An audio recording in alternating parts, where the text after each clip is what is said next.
Yo, what up, y'all? It's another episode of No Cap, Just React. I'm your boy, Vic. What's good? It's your boy, T. Word, man. We got to get into it. We got to talk about this Iran war, man. This shit's getting out of hand. It's getting a little crazy. Word. You know.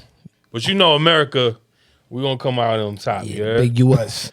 Big U.S., yeah? But yeah, man, we definitely wanted to chop it up with y'all, give y'all some updates. And also, and a little history lesson as well. That's a fact. We want to educate you guys also as well as educating ourselves. You feel me? There's might be some things that we might have missed. So at the same time, we're going to be watching it with you guys. You feel me? Word. And feel free to let us know in the comments what we missed.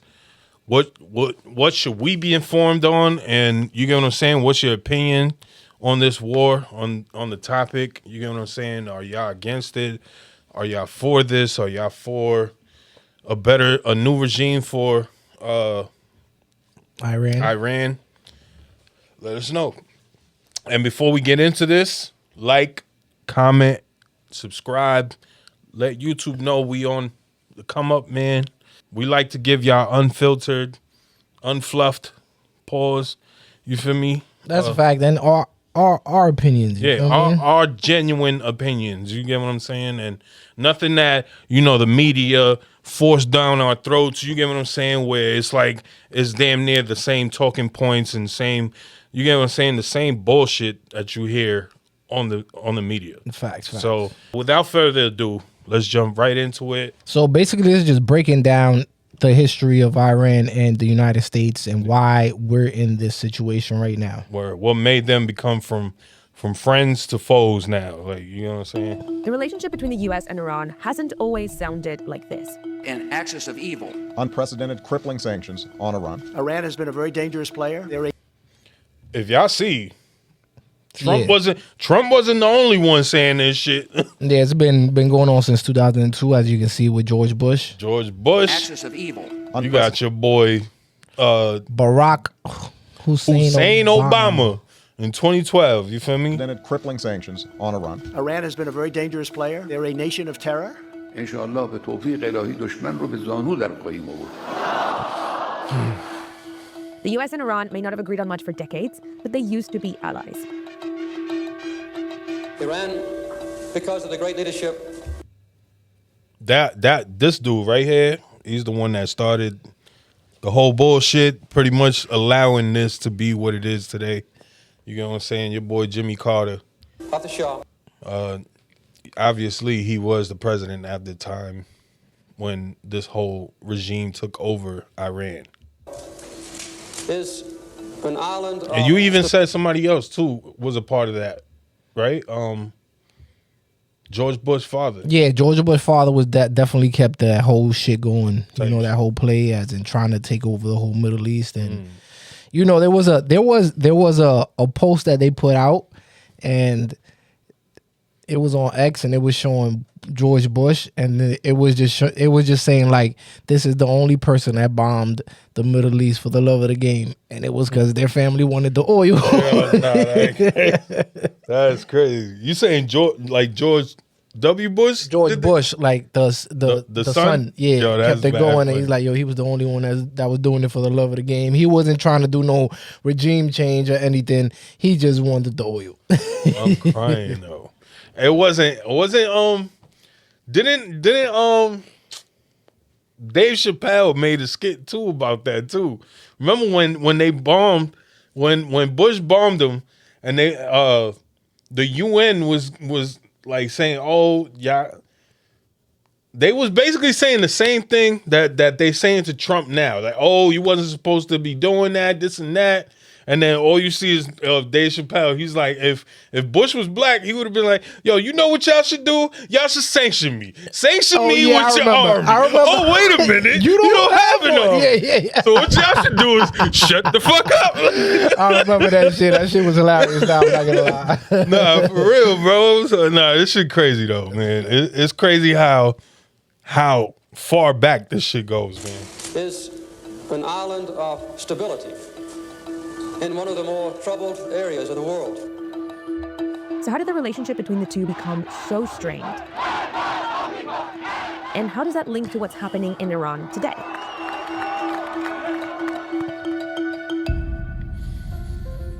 Oil was discovered in southwestern Iran at the start of the 20th century. This redefined the role of the country on the global stage and began a complex journey with the West, and especially the United States. A British company that would later become BP set up Iran's oil industry, and business was good. But over time, there were growing calls from Iranians for more control. The problem was there was so much wealth to be gained from the oil that was being extracted that then they could see all of that money just leaving the country. And so it's that history of feeling that this is oil on Iranian territory under their ground, and they're not getting any of the benefit from it. One of the strongest voices was Prime Minister Mohammad Mossadegh. He came to power promising to nationalize Iran's oil, which he did in 1951. Okay. As a result, Britain, supported by America, boycotted Iranian oil, causing exports to all but collapse over the next 2 years. Then, in 1953, American and British intelligence agencies orchestrated a coup to push him out. So America saw Mossadegh as being someone who would develop ties between Iran and Russia. So basically, it was an opportunity that then allowed American oil companies to get a foothold in the Iranian market. The coup cemented control of the Western-backed Shah, or King of Iran, Mohammad Reza Pahlavi. For the next 26 years, with support from the US, the Shah built infrastructure, started land reforms, improved education, and gave women the vote. So look, as you can see, there's no women with the hijabs on or anything like that. So you can you already know Iran was a very different place back in the days. To me, it looks beautiful. You feel me? So it's like we right now trying to find out what happened. These very fast-paced social changes that are happening alongside this influx of enormous amounts of oil wealth into the country, and we see very fast transformations within society. The reforms boosted the economy, but not everyone. Bro, you see the benefited cars, equally. bro? Right. And some religious leaders felt they were a threat to Islamic values. Then, the Shah increased political control over society. In Iran, under Mohammad Reza Shah Pahlavi, becomes much stronger, and he has American support to train up his secret police, to interrogate people and to try and stamp out any possible areas of opposition. The Shah's feared secret police, his opulent lifestyle, and pro-Western policies sparked riots, strikes, and mass protests from across Iranian society. And all this led to the Iranian Revolution in 1979, which changed the country completely. The religious leader Ayatollah Ruhollah Khomeini returned from exile and established an that's when he Islamic came into Republic. play. This transformed not only Iran, but how it saw the world.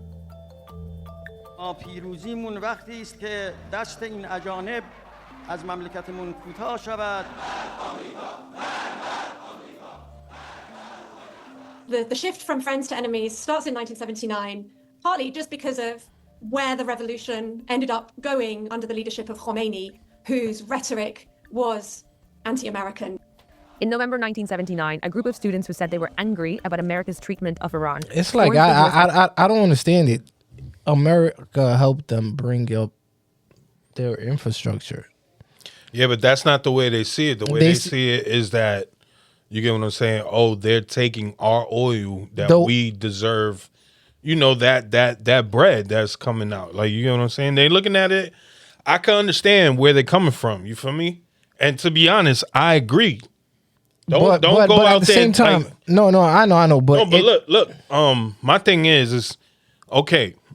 Granted, y'all have that, but don't be jacking this death to America shit for that's a fact. 47 fucking years, thinking that shit's not gonna happen. You get what I'm saying? And then y'all pushing a Muslim regime, and then the fact that y'all can't even protest against the regime. Y'all killed off 40,000 people in the last month. In January, in the beginning of the year, 40,000 people that just protested. You get what I'm saying? Like, this is all built up. It seems that they were going to get a deal with Russia at first, but then they scratched that off. I guess whoever was in charge got knocked out, and they bring someone else in, right? And that came in about with the U.S. deal now, right? So now they're mad that now they just did another regime change in themselves. You feel me? They toppled the government that was there, and they put in the Ayatollah that is there now. Okay, right. Okay. embassy in Tehran. It's a wild timeline, but And held dozens of It's American not the hostage- timeline. What I want to know, and if the audience can explain to us too as well, is that at the end of the day, the money was going to come in.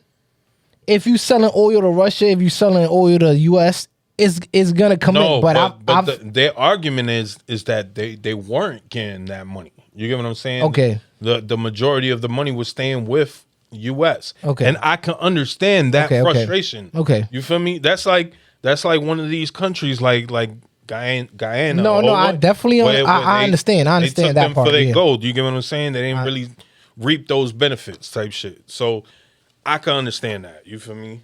I know you can understand that too. At the end of the day, it's the government's fault too. You feel me? Oh, yeah. Whoever was in charge of the government at that time, like, you guys were grimy.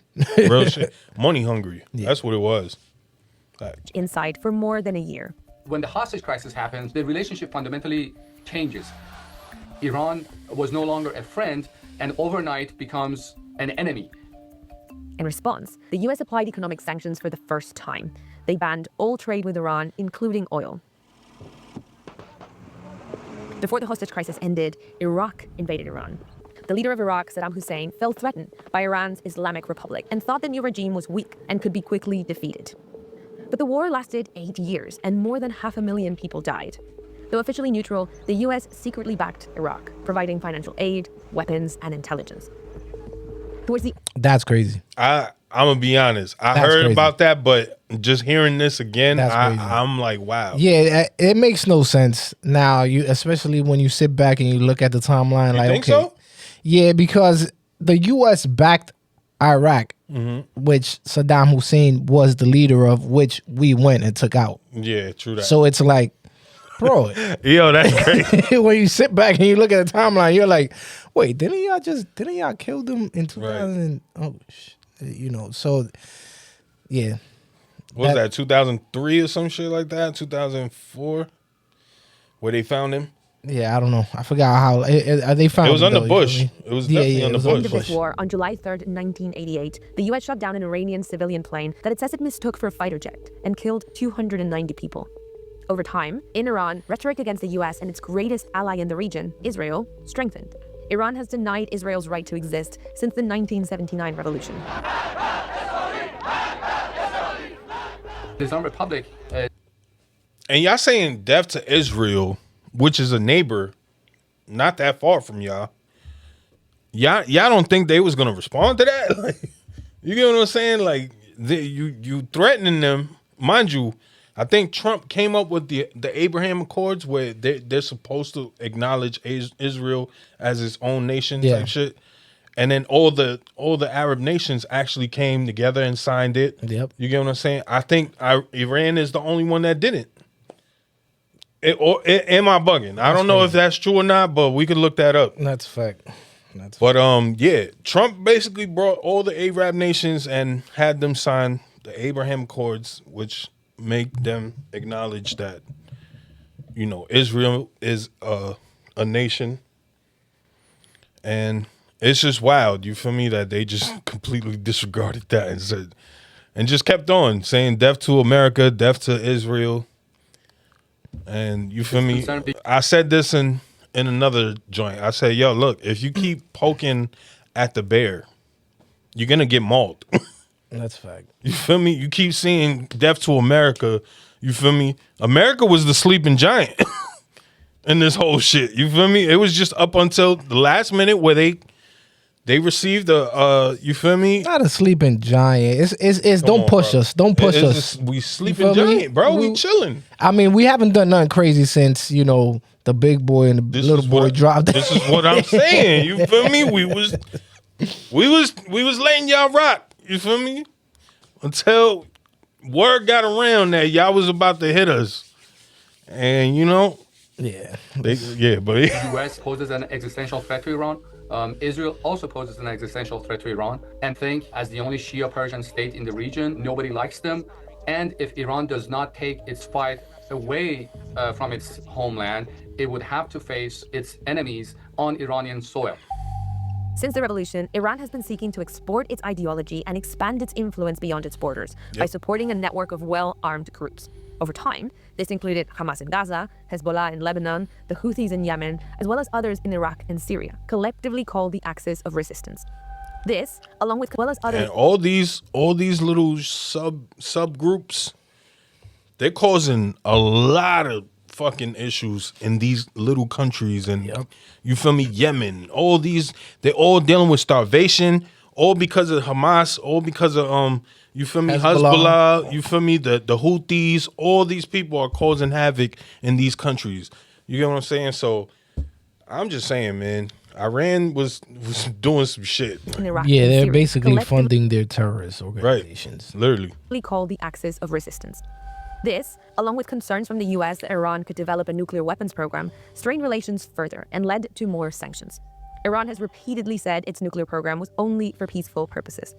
Iran has sanctions that the US has imposed. This is what I want to explain to people as well. Like, if you don't think that they will not go as far as, you know, nuking something, you guys are bugging. Yeah, y'all living in a fucking dystopian We world. see people all the time. You know, we seen back in the days they literally were using suicide bombers. So it's like, bro, what you think? How far will they go? You know, they'll like definitely take they will go. To me, they will go to that.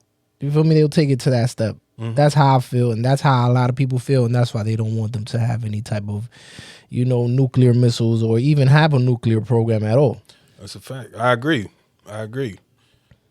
These people are evil, and they will go through extreme lengths, and that includes sacrificing their own people. That's themselves. Yeah. Imposed on Iran because of its nuclear program.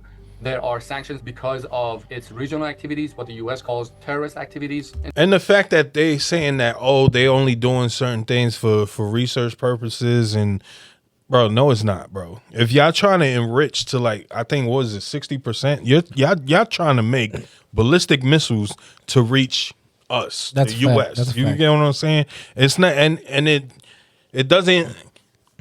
It becomes a real threat when it's like that, bro. Because if y'all could reach us, that means y'all could reach anywhere, bro. You feel me? So it's just wicked, man. In the Middle East, and there are also sanctions on the Islamic Republic because of the violations on human rights. There were attempts at reconciliation, but a breakthrough didn't come until 2015, when after more than a decade of negotiations, Iran signed an agreement to limit its nuclear program. In exchange, the US and others stopped crippling economic sanctions, allowing Iran to once again sell it. And this is, see, they didn't even mention something about that, because they reached an agreement, but your boy Obama sent out, what was it? It was 1.6 billion. It was basically pallets to make that agreement. Yep. You feel me? It was basically a pallet of 2 pallets of money and gold, cash. bro. That's a like, fact. Basically, you're just paying people to just not do what they trying to do. And you think they gonna listen? And at the end of the day, it's taxpayers' money as well. Right. So it's like, should we bomb them and keep and take over, or we're gonna pay them this $1.6 billion, and then next time come around, we're gonna have to pay them another 1.6. Nah. Biden paid them $6 billion. Oh my God. In his joint, he paid them $6 billion, bro. So he just made everything even more worse, bro. But at the same time, I think Trump came in and he like froze that bank. Yeah, that he did, but they still managed to make spend some bread. Right. You know, he was making all the missiles. They was the fucking all these infrastructure, and at the end of the day, guess who's helping them? China. Yeah, China. You feel me? So at the end of the day, it's like China at the end of the day knows what they're doing too. You feel me? They're trying to feed this. They're trying to help them out to, you know, weaken America as they can. Right. That's a big fact. This shit, it's crazy when you start going down this rabbit hole, y'all. It's more to it than what you feel me on the surface. Oil internationally. This fell apart during President Trump's first presidency. He took the U.S. out of that agreement and reimposed sanctions. At the heart of the Iran deal was a giant fiction that a murderous regime desired only a peaceful nuclear energy program. Tensions escalated under President Trump's maximum pressure campaign. Iran's economy, already weakened by decades of sanctions and mismanagement, worsened. In 2019, the US accused Iran of attacking oil tankers and its drones in the region. Then, in 2020, Iran's top military commander, General Qasem Soleimani, was killed by a US drone strike in Iraq. President Trump said Soleimani was behind attacks on Americans in the region. On October 7, 2023, Hamas launched an attack on Israel, which sparked more than 2 years of war in Gaza. Iran denied being involved, but publicly supported the actions of Hamas. Israel responded with sustained attacks in Gaza against Hamas, as well as other Iranian allies and proxies in the region. Shit.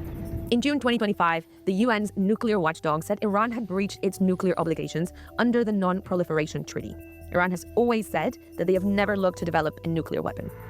Israel launched a series of strikes on Iran, resulting in a 12-day war between the two countries. And this culminated in direct U.S. involvement, including airstrikes on Iranian nuclear facilities. Our objective was the destruction of Iran's nuclear enrichment capacity and a stop to the nuclear threat. Since the Iranian Revolution. Okay. You see all these that happened. This was all last year. This was all last year. And this is, I wanted to say this in the last video. I feel like when Trump did this, he didn't leave. He kept eyes on them. You feel me? He's like, yo, let me see. I just destroyed y'all enrichment camps. I'm going to see what y'all going to do. I'm going to see if y'all going to stick to it. They did. They buried it, and they actually tried to do it underground, acting like they, like he ain't just see that. You get what I'm saying? That's a fact. The U.S. and Iran were fighting each other in different arenas: diplomatic, economic, political, espionage, cyber. The only thing that had not happened was the use of military force. But he broke that taboo. In September 2025, the UN reimposed a host of sanctions that had been lifted in 2015 because of increased Iranian nuclear activity. The economy went from bad to worse. Food price inflation increased by 70%, and then mostly due to sanctions, Iran's currency plummeted. This meant all imported products like cooking oil, wheat, and medicine became more expensive almost overnight. Shopkeepers and merchants in Tehran started protesting in response to these soaring prices at the end of December. Demonstrations grew quickly in size and spread across the country. There have been wide calls for political change, with crowds chanting slogans against Supreme Leader Khamenei. Some have called for the return of the exiled son of the former Shah, Reza Pahlavi. What do you think about him? Some have called for the return. You think he'll make a good leader for the meantime until they actually have an election? I mean, I think he's not even in Iran because they want to kill him. Right. So it's like he has a good head and good heart and a good claim too. Yeah, so everybody wants him in there type shit. They chose him. Yeah, I feel like if the people are asking for him, and especially he has ties to this. Mm-hmm. Yeah, why not? Type shit. Return of the exiled son of the former Shah, Reza Pahlavi. The regime has cracked down on protesters. Thousands have been killed. U.S. President That's another thing. You feel me? Like, you can't even express your opinion out there because you will get killed. Right. You get killed. Your family will get killed. Yep. So it's like, damn. Bloodline. Right. It's at the end of the day, like, damn, like, why you have to push it like that? Like, okay, if I have an opinion, I feel like, it's just me that should be, dealt with. But now to go to the whole family, that's crazy. OD.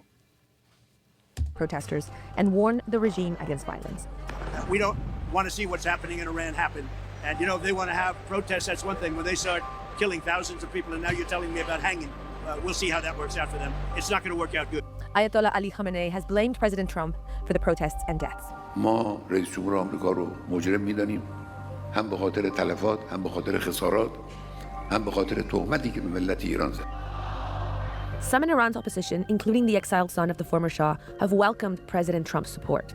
I believe that President Trump is a man of his word, and ultimately he will stand with the Iranian people, as he has said. Who can easily see, okay, so the enemy of my enemy is then my friend. So if Trump is the enemy of Khamenei, Trump could be helpful. But that's not all Iranians, and it just becomes very complicated when you don't want to straightforwardly welcome more American intervention. And there are wider worries about the impact of any escalation.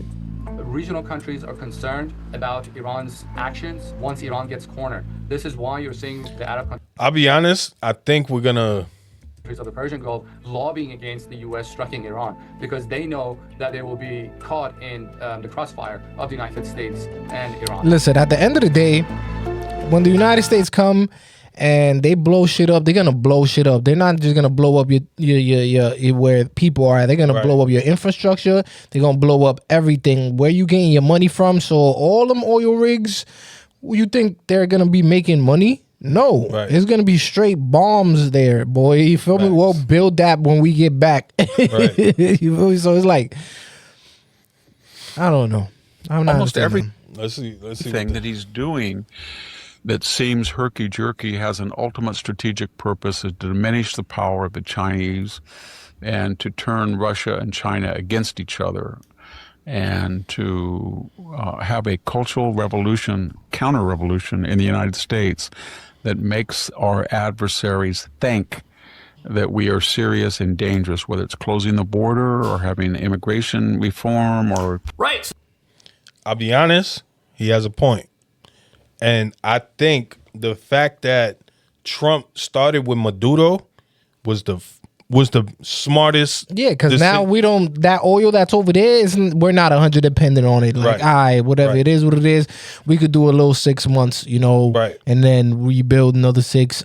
We got it in and out by year. And now that we got full control of Venezuela, you feel me?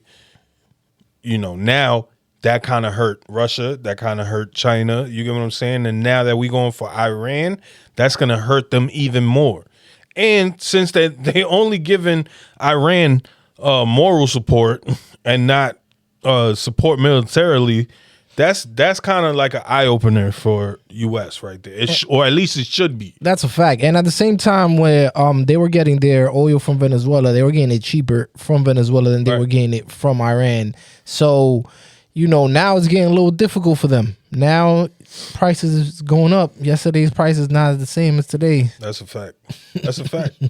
It's wicked. So this entire operation, it's not just about liberating people who've been trapped in their own country for 50 years. It's not just about stopping a dangerous regime from being able to strike America. No, it's also about disabling and taking away the power of America's enemies. And look at this. China is very upset because who do they buy illegal sanctioned oil from? They buy it from Iran. China was buying oil from Iran and from Venezuela, and now those two options are off the table, revealing that there is a lot more at play in this operation. I guess China and Russia's relationship is going to get real close. Yeah, it's going to get close, but it's still going to be rocky because for the simple fact, Russia's still dealing with Ukraine. Yep. Russia's like on tunnel vision, bro. It don't matter. You feel me? Iran's dealing with that. Venezuela's dealing with that. You get what I'm saying? They focused on their prize right now, which is Ukraine, and it's slipping from their hands right now because they losing this shit, in my opinion. You feel me? That's a fact. And then China's still trying to see what the fuck they're gonna do with Taiwan. Yeah, that's a fact. They can't move, bro. They got no fuel. They're gonna run out real soon. Exactly what's happening. You get what I'm saying? So Trump made these power moves, bro, and I commend him for them.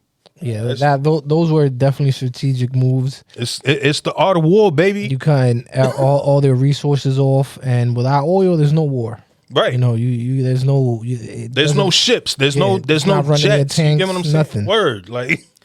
It's over for operation than most people are even being told. We are going to destroy their missiles and raise their missile industry to the ground. It will be totally, again, obliterated. A couple of things. Obviously, this operation was planned to begin at night, but given the opportunity that these leaders were meeting, the Israelis contacted the Americans and said, we have a real opportunity here, even though it's Shabbat Saturday.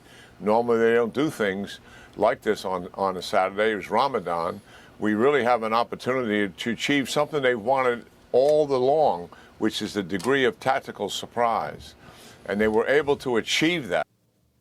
And what a way to begin an operation by taking down the supreme leader, Ayatollah Khamenei, and also 40 of his It wasn't just a supreme leader. It was probably like it was like 40 and 50, and a lot of them a lot of those that were there were like they were like the next up. Next up. So it's like it was like if you cut the head of Khamenei, you feel me? There was another 49 next in line, you feel me? And Trump already X those people out. And then the next person that even he had saying that he wanted as like the next upcoming whatever to run the country, that dude died too. So it was like, yo, it's crazy, bro.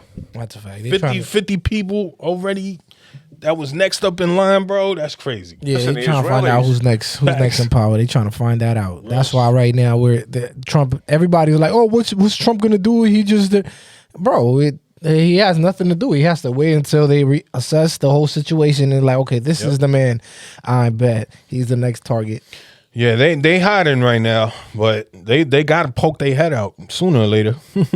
Have started something here that's new to warfare. Warfare is fundamentally a test of wills, and you attempt using force to break your opponent's will. And the sooner you can do it, the better you do it, the better it is.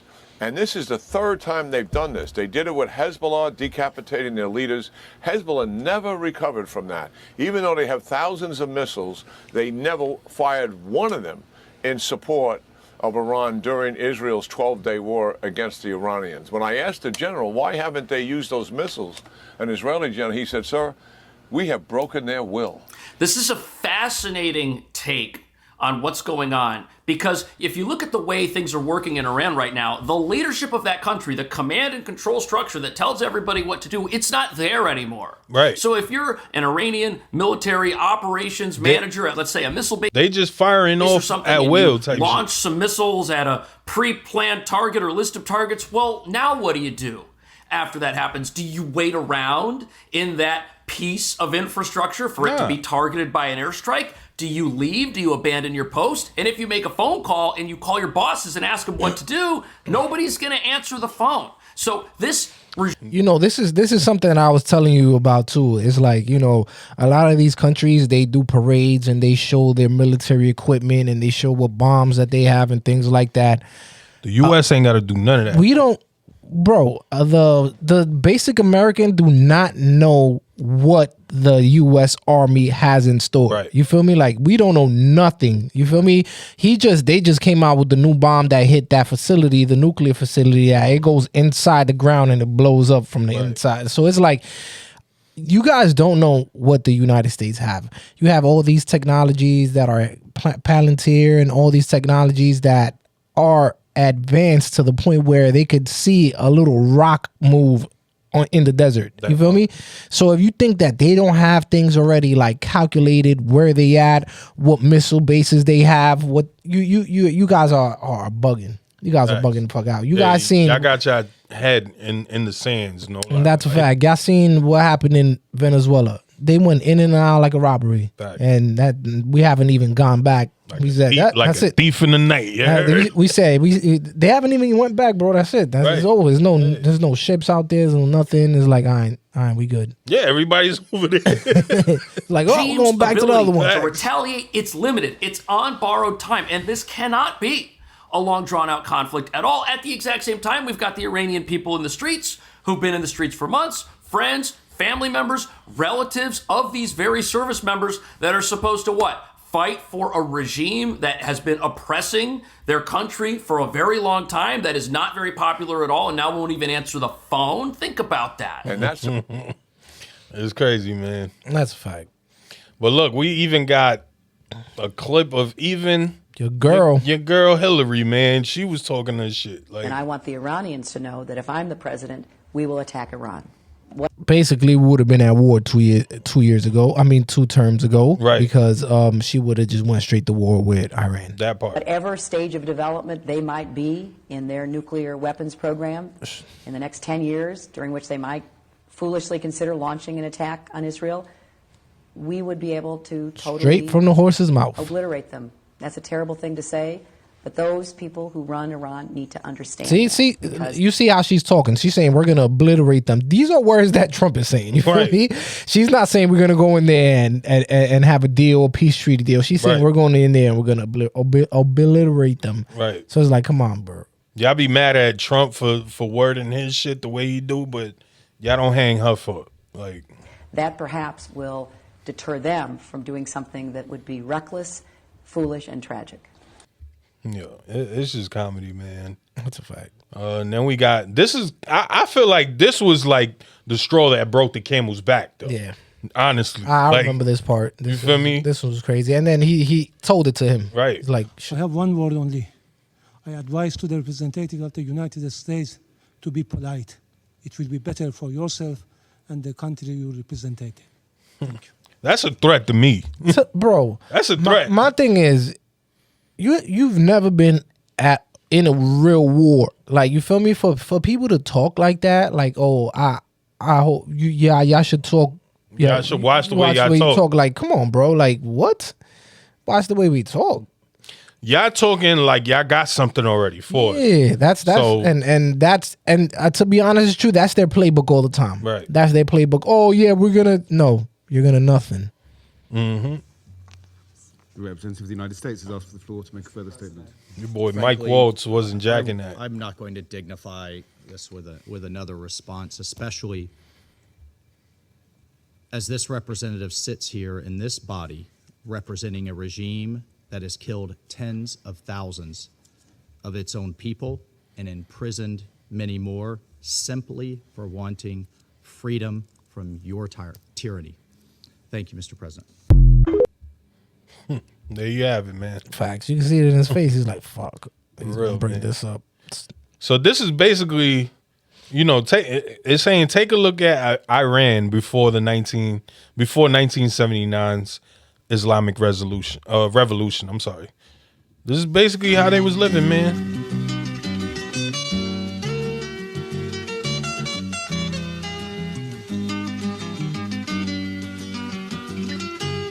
اگه یه روز بری سفر بریز پیشم بی خبر اسیر رویاها میشم They definitely gotta bring that back. به شب میگم پیشم بمونه Yeah, somebody in the comments say, "Yo, free the San Latinas." Yeah, The San Latinas. yeah, no, that's facts, bro. And then my boy Pete Hegseth, bro. He's proven time and time again that, you feel me, he belong, at running the Department of War. I ain't gonna front. Is no more. Built for 1996. Iran's senior leaders are dead. The so-called governing council that might have selected a successor, dead, missing, or cowering in bunkers, too terrified to even occupy the same room. Senior generals, mid-level officers, enlisted ranks, they can't talk or communicate, let alone mount a coordinated and sustained offensive. Without getting bombed. Right. Morale. They definitely got Like, bombed. yo, what you said? Boosh. They was having like a voting thing already, and they had like a designated area, bro, and they blew that shit up while they was in there, bro. They was about to like call it out, like, boom, like. The Iranian Air Force is no more. Built for 1996, destroyed in 2026. The Iranian Navy rests at the bottom of the Persian Gulf. Combat ineffective, decimated, destroyed, defeated, pick your adjective. In fact, last night, we sunk their prize ship, the Soleimani. Looks like POTUS got him twice. Their Navy, not a factor. Pick your adjective, it is no more. In fact, yesterday, in the Indian Ocean, and we'll play it on the screen there, an American submarine sunk an Iranian warship that thought it was safe in international waters. Instead, it was sunk by a torpedo. Quiet death. The first sinking of an enemy ship by a torpedo since World War II. That part. Like in that war, Haven't even used back those. when we were still It's the the first War one. Department, we are fighting to win. Also, yesterday, The torpedoes, the leader of the that's unit under- who attempted the to underwater assassinate side. President Yeah. Trump has been hunted down and killed. Iran tried to kill President Trump, and President Trump got the last laugh.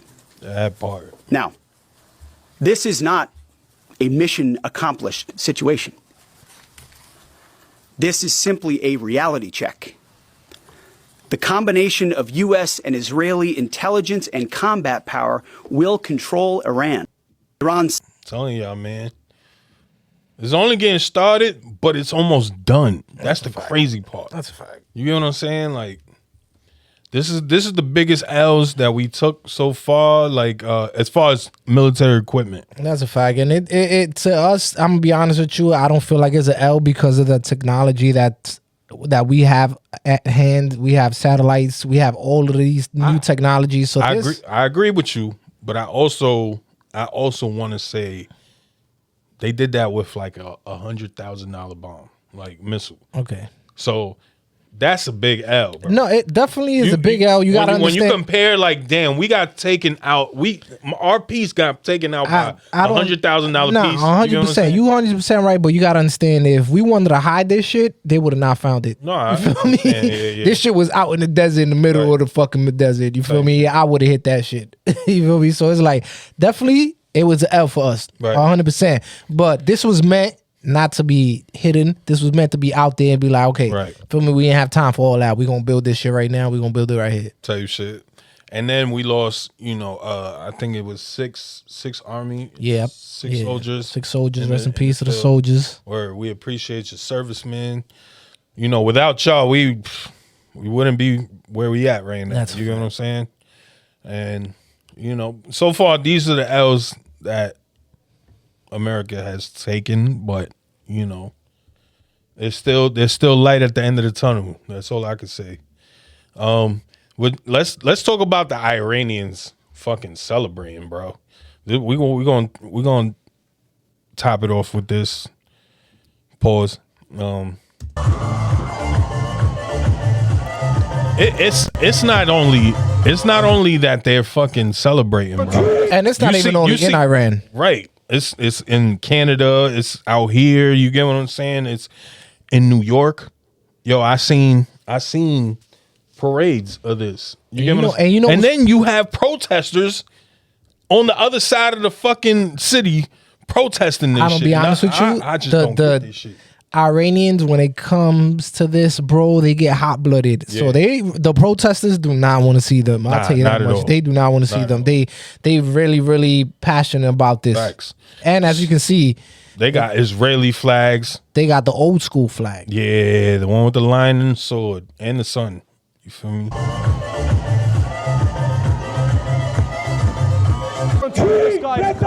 Absolute pigeon, let me on top of it. Yo, they celebrating so hard. I thought this shit was gonna be called back to Persia. I'm not even gonna lie to you, bro. Content. And all I can say is that I don't like either side being on the street of London. But would you prefer these lovely people on the streets, or would you prefer the other side on the streets, antagonising my cameraman, assaulting him? These lovely people treat you with the commodity and respect of being human beings. We don't like Islamism. What happened in Iran could happen here. That's why we need remigration, and that if America frees their country, they'll go back. I do see that happening too. A lot of which that migrated out here, migrated, to Spain, to all these other countries that they had to leave to. Yeah. In order to find, refugee or asylum. They're gonna go back. And at the same time, a better life. You feel me? They didn't want to live in that life where you were oppressed, the women were oppressed. Right. Ain't nobody wants to be in a place like that they're gonna treat their mother. I know that for a fact. So anybody that's gonna say like, oh, but no, send your mother over there and see how she likes it. All right. That's an old fact. Like, people be always complaining like, oh yeah, they treat women. No, bro. They treat women like secondhand citizens. That's a fact. And it's not cool. This is crazy right here too. Get in front, but yo, y'all let us know in the comments, man. That's a fact. There's one more we gonna end it up with a little comedy. Definitely, even though war is not funny, people dying is not funny and things like that. It was just clever how they put this together. So we just gonna end it up. Hopefully you guys like it. Word. On invading Iran just hit. I had told you so. Wait just a minute. What do you mean we invaded Iran? Yeah, man. I'm being Syria-is. Oh, man. It's not Konaiskai. It's Khomeini. I really didn't foresee this conflict That was escalating funny. so quickly. We're really stuck between That was- Iraq and a hard place. That I was need crazy. to buy more shares on Call Sheet. What are you buying? I need to get in on this bag. Dad, I have an opportunity for you I'm business-wise. Invading Iraq.